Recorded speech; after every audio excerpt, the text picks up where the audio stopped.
Hey, what's up guys? Welcome to Goalside. This is the internet soccer, football, or whatever you want to call Calcio, that's cool too. Whatever you want to call it show where me, Chris, I pick out 3 stories that I think are interesting, entertaining, or important from the world of soccer, and to talk about them. So, without further ado, let's get started. Alright guys, first up, it was game day today. It's Saturday, lots of great stuff going on, and I had the privilege of watching 2 incredible games this morning.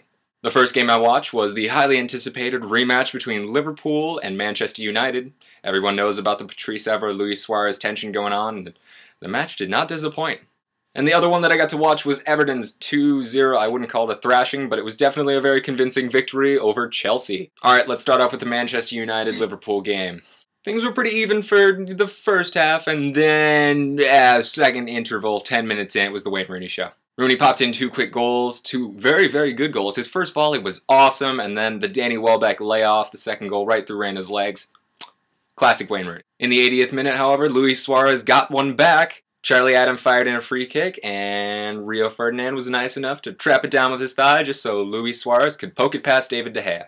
That was it for goals in the game, but I don't think people were so concerned with the goals as much as they were concerned with the Patrice Evra Luis Suarez episode. Now, as anyone watching the game saw, Luis Suarez refused to shake Patrice Evra's hand. Patrice Evra tried to pull him back to shake hands with him, and then Rio Ferdinand completely just dissed Suarez and didn't touch him. And guys, this whole thing is stupid. Stupid, stupid, stupid. I think I was watching the game afterwards, and one of the anchors, I think it was Ian Dark was talking about how, you know, not all players in the Premier League like each other, and just because you shake somebody's hand doesn't mean you love them, doesn't mean that you're best friends with them. It just means that you're about to step on a pitch and play a game of football with them.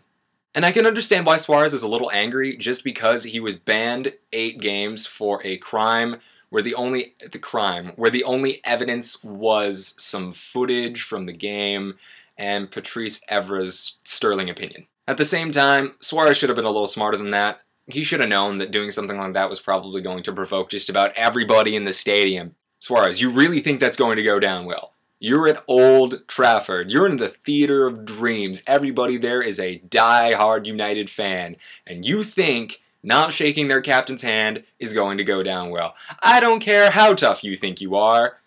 That is a bad move. What really got me riled up was the end of the game. As soon as the whistle blows and it's confirmed that it is a United win, Patrice Evra just goes nuts. He's like dancing around the field, like running to everybody, going to the crowd, playing to the crowd, and the crowd is loving it. Absolutely loving it. The one thing that made me really, really angry though was, did you guys see this? When he sort of runs over to Suarez and then starts like doing this like in front of Suarez. Oh yeah, oh yeah, oh yeah. That just irritates me to no end.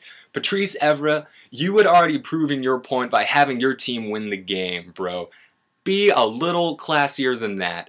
I understand that Suarez was being a little punk before the game, but you, as the captain of Manchester United, should be a little bit more classy. That's the only way I can say it. You need to learn how to win. You won the game, and you sort of won this personal vendetta battle that you had going on with Suarez. I'm not saying what Luis Suarez did was right, and I'm not, even if he even did it at all, I'm not saying that it was right, and I'm not saying that he was justified in not shaking Evra's hand before the game.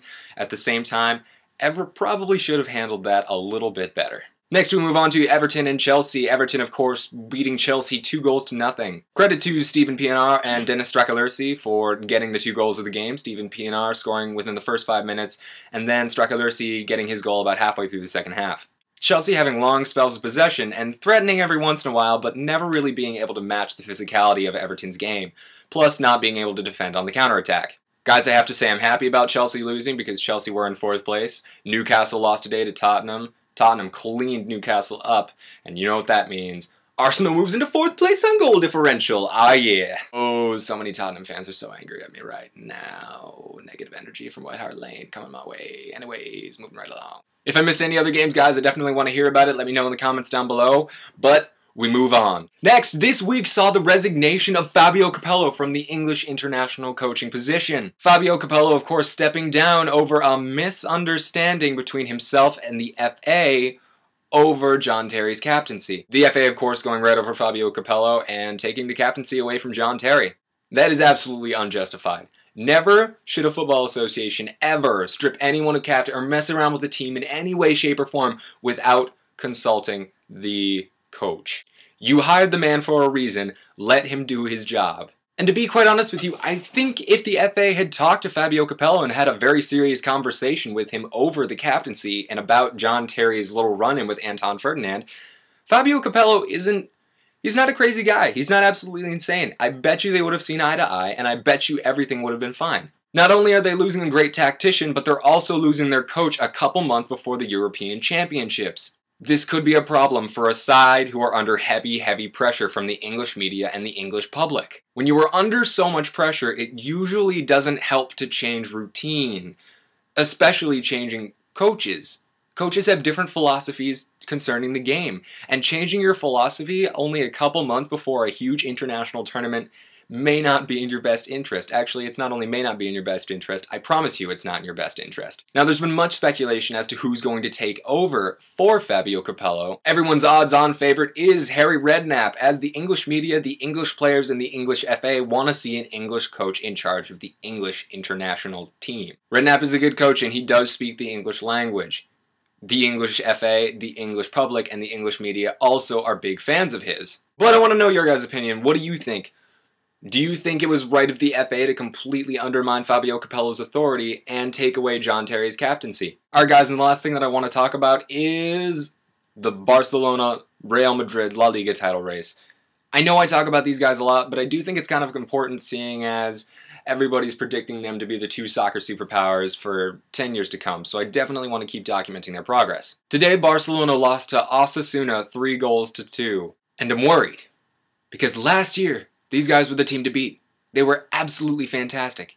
And I know they have loads of people out with injuries right now. But really? Osasuna. Osasuna. Ugh.